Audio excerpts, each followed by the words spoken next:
Their laughter came from my bedroom, the kind of laughter you don't fake. I wasn't supposed to be home yet. That thought kept circling, useless and ridiculous, like knowing the bullet that hit you was meant for later.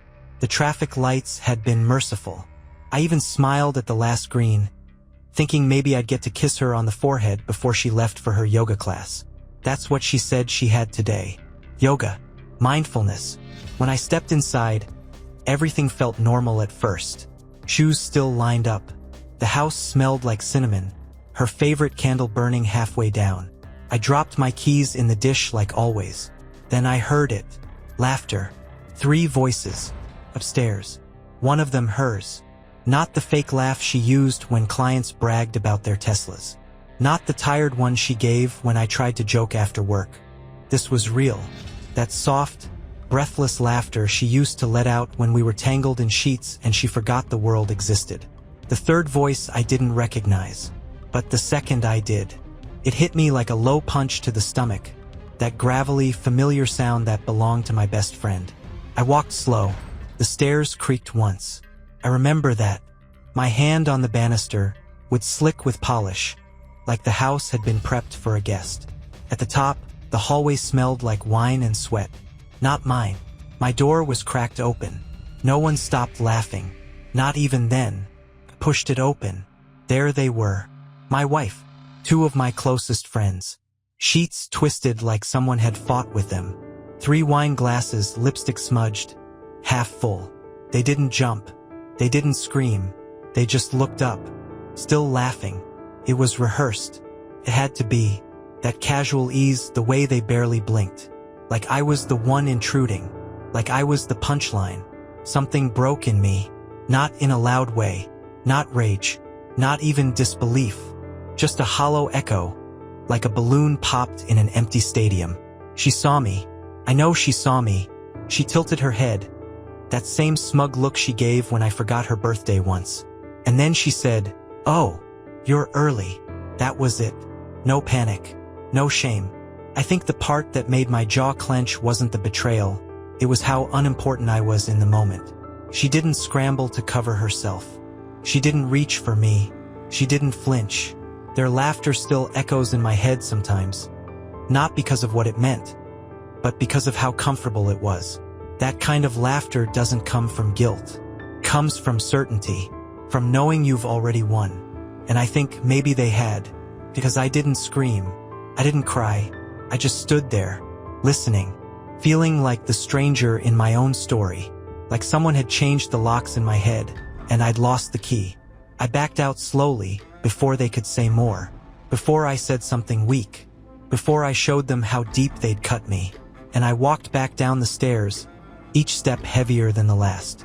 They kept laughing, even as I closed the front door, even as I stood on the lawn, heart hammering, wondering if any of it had ever been real. Maybe the worst betrayals aren't the ones that scream. They're the ones that laugh. I didn't scream. I just watched their eyes try to measure what I'd do. I used to think silence was passive, a white flag, but that night it felt like armor. As I stepped backward from the doorway, none of them moved. No covers pulled, no excuses offered. Just eyes tracking me, like a dog watching a stranger reach for its bowl. She didn't blink. Not once. He smirked. The other one, the one I didn't know, had the decency to look away, like I was interrupting something sacred. But I didn't give them anything. Not a word. Not a flicker of hurt. Just a stillness I didn't know I had. The door closed softly behind me. No slamming. No fury. Just a click. As if I was stepping out of someone else's life. I stood there for a second, staring at the doorknob. My reflection warped in the brass. I didn't recognize the man looking back. Then the silence hit me. It wasn't quiet. Not really. It had a texture, like cotton shoved in your ears during a fire alarm. It rang in my chest, in my ribs. It asked, "Now what?" I walked to the car like I was walking away from a funeral. My own, maybe. Sat in the driver's seat with the keys in my lap. Engine off. 15 minutes passed. Maybe more. I watched the house, our house, through the windshield. No one came out. I don't know why that mattered, but it did. No slamming door. No frantic apology. Not even a half-hearted excuse thrown into the wind. Just laughter, still faint through the walls. Eventually, I started the engine. Not out of rage. Just because I didn't want to be there when the laughter died. I didn't want to hear the moment it shifted from amusement to strategy. When they'd start planning what to say. What version of the story would make them seem human. I didn't drive far. Just out of the neighborhood. Past the gas station. Beyond the places where people knew our names. I parked on a hill that overlooked nothing in particular, just scrub trees and empty road. I cracked the window. The air was sharp, cold.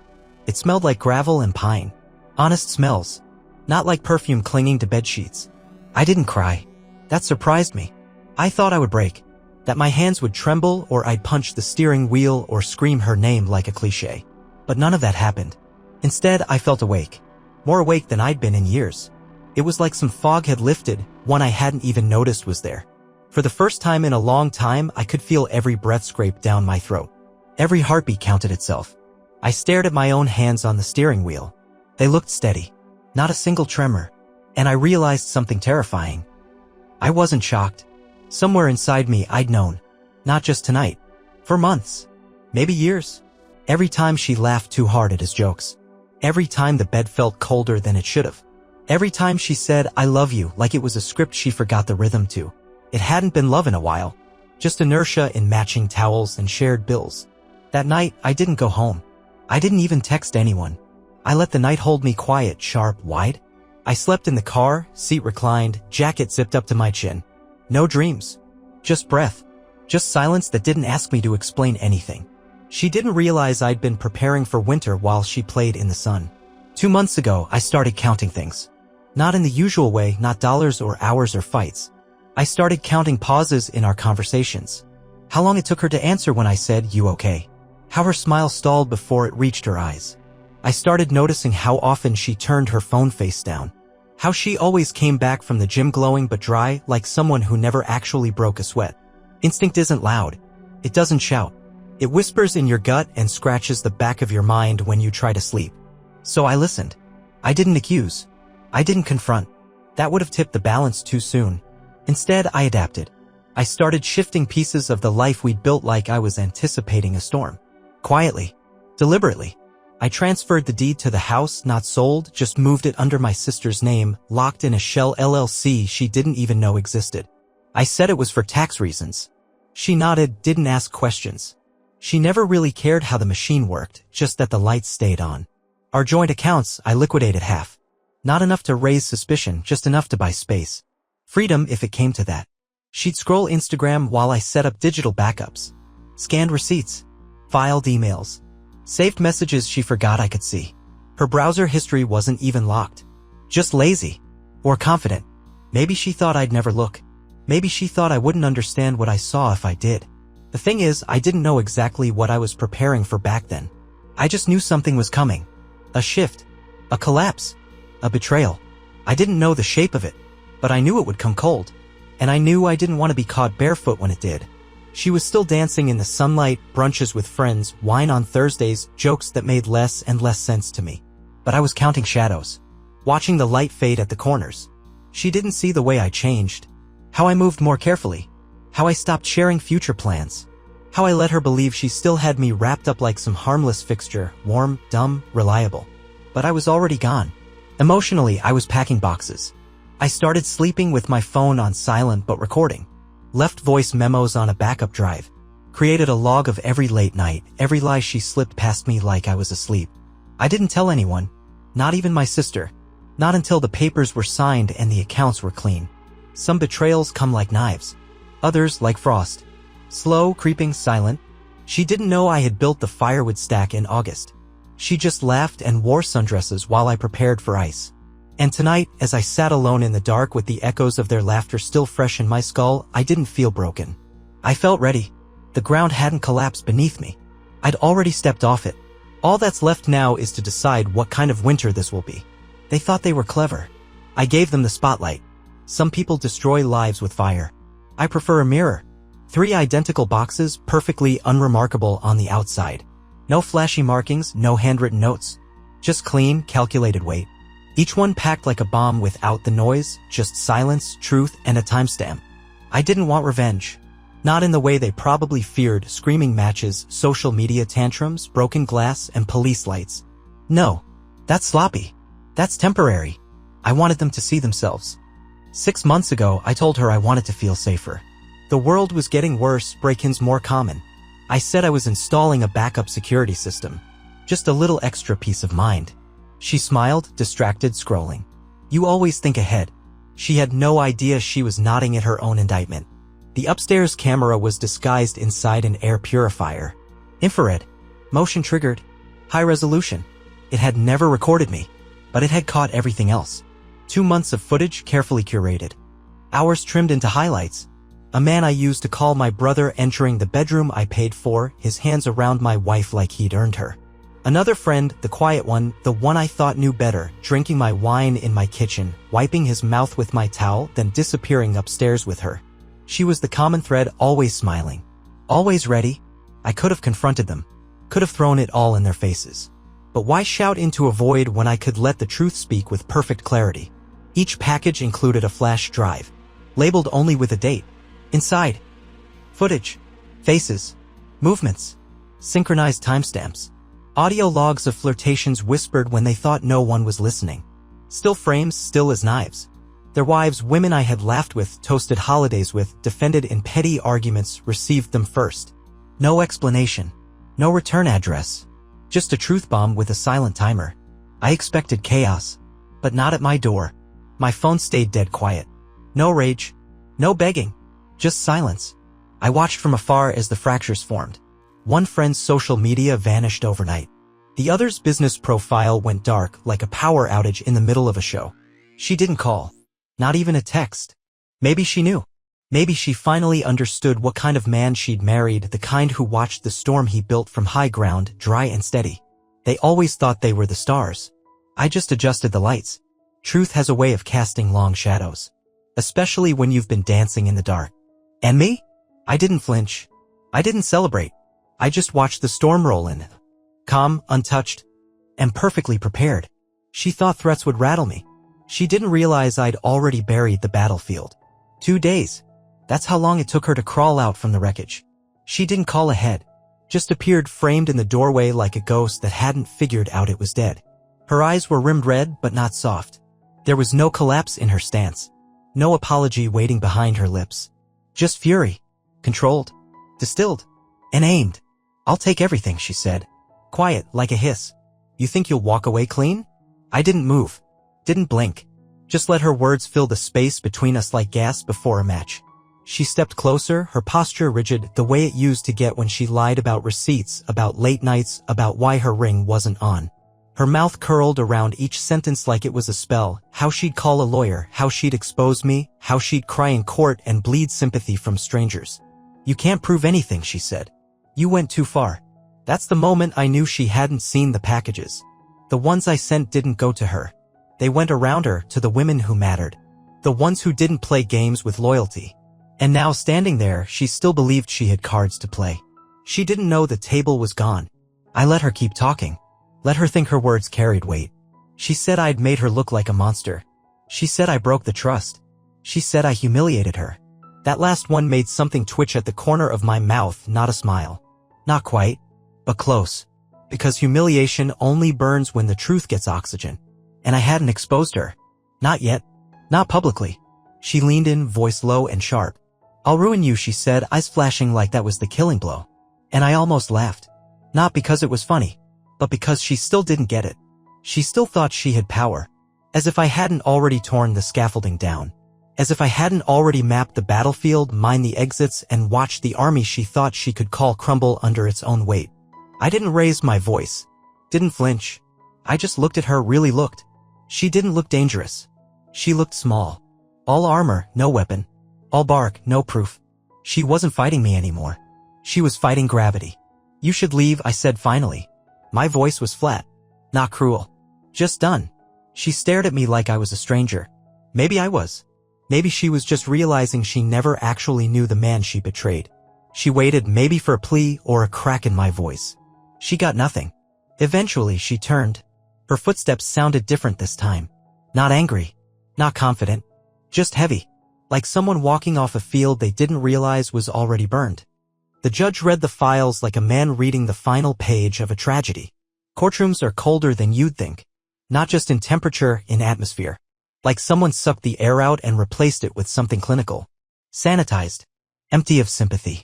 She walked in like she still thought this was a performance. Heels sharp against the tile. Lipstick the same red she wore the night I walked in on her. It wasn't a coincidence. Nothing ever was with her. She was dressed for war but the wrong battlefield. I didn't dress to impress. I came dressed for closure. My folder wasn't thick. It didn't have to be. Video files. Screenshots. Bank transfers. Messages that didn't need explanation. Time-stamped footage of betrayal in pixel-perfect clarity. A quiet ledger of choices she thought no one had seen. Her attorney tried to posture at first. Young. Slick. Probably used to fast settlements and whispered scandals. But somewhere between page 15 and video 2 I saw the blood drained from his face. He stopped objecting. Stopped highlighting. Just turned pages. The judge, a man with eyes like glass and a mouth set in concrete, took his time. He scrolled through the clips like someone thumbing through a photo album they wished they hadn't opened. Every once in a while he'd raise an eyebrow. But he never looked surprised. No one ever really is. He finished the final document and leaned back. Folded his hands. And then he looked at her. "Are you sure you want to proceed with this case?" he asked. Not mocking. Not angry. Just tired. Like a parent warning a child one last time before they touch the stove. Her mouth twitched. Opened. Then closed.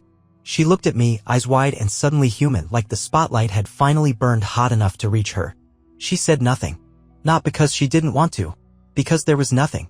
No lie big enough to cover this. No story slick enough to spin. In that moment I didn't feel joy.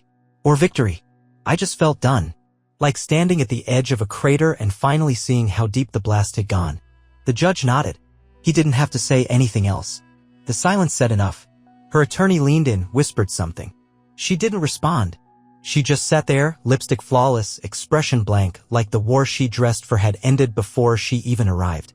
When she realized the house wasn't hers anymore, her voice cracked for the first time. She came in like she always had, using the key she forgot was already disabled.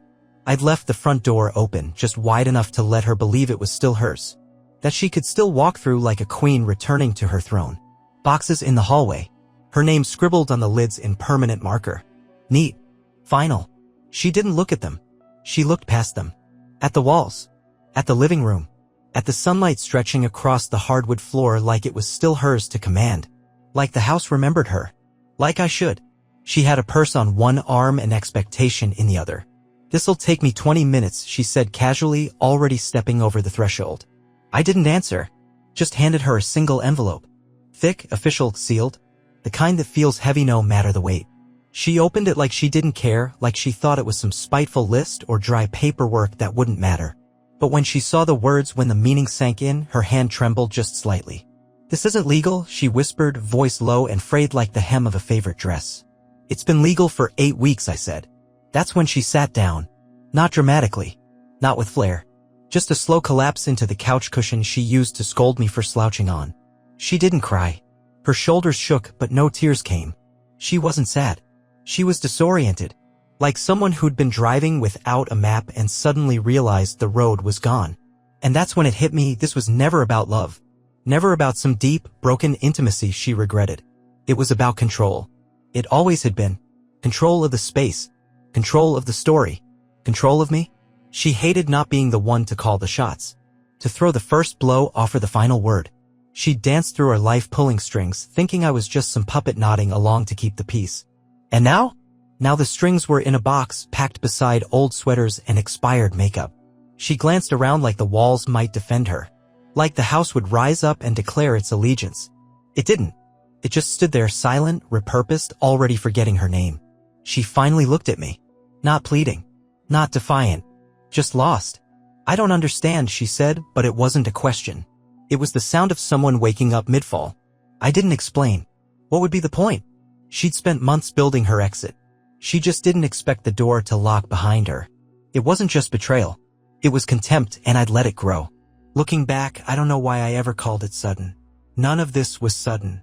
Not really. The way she started pausing before she said my name. The jokes that landed like darts in front of our friends. "Oh, he wouldn't know how to fix that," she'd say with a smirk. "He's not exactly handy." Everyone laughed. I laughed, but it chipped something. Then there were the dinners. The ones where she'd talk about other people's husbands, louder, more animated. Her eyes lit up describing their ambition, their charm, the way they handled things. I just sit there, nodding, fork scraping plate, placeholder. I wasn't blindsided. I was eroded. It didn't happen in a single night or with a single lie. It happened in size. Eye rolls. Snide remarks she never bothered to hide. And still I stayed. Not because I was noble. Not even because I loved her. I was just tired. Tired of proving I was enough for someone who only saw what I lacked. Tired of defending a relationship she mocked in silence.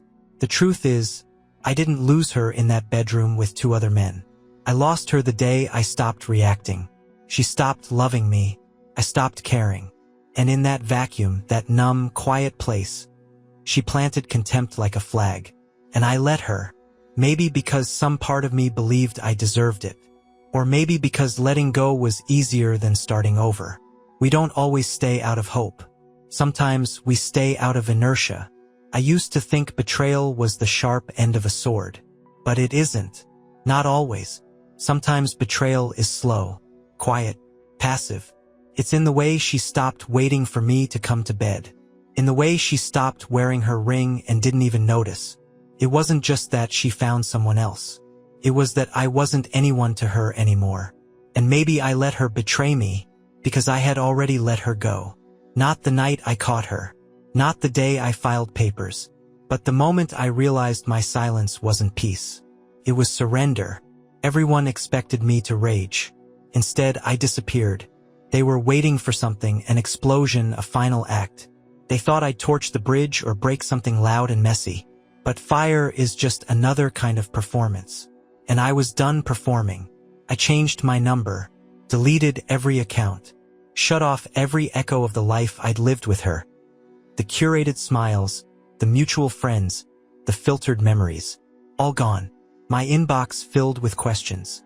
Missed calls. "You okay? What happened? Is it true?"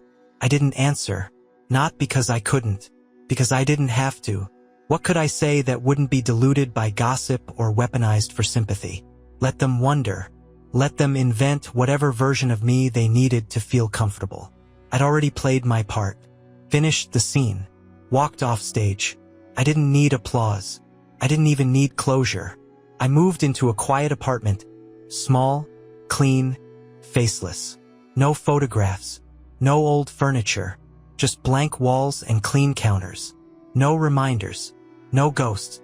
Every sound in that place was mine. Every silence belonged to me. At first, the stillness was jarring. Too quiet. Too slow. But over time, it stopped feeling empty. It started feeling earned. Like breath returning after being held too long. Their laughter came from my bedroom. The kind of laughter you don't fake. I wasn't supposed to be home yet. That thought kept circling, useless and ridiculous. Like knowing the bullet that hit you was meant for later. The traffic lights had been merciful. I even smiled at the last green, thinking maybe I'd get to kiss her on the forehead before she left for her yoga class. That's what she said she had today. Yoga. Mindfulness. When I stepped inside, everything felt normal at first. Shoes still lined up. The house smelled like cinnamon, her favorite candle burning halfway down. I dropped my keys in the dish like always. Then I heard it. Laughter.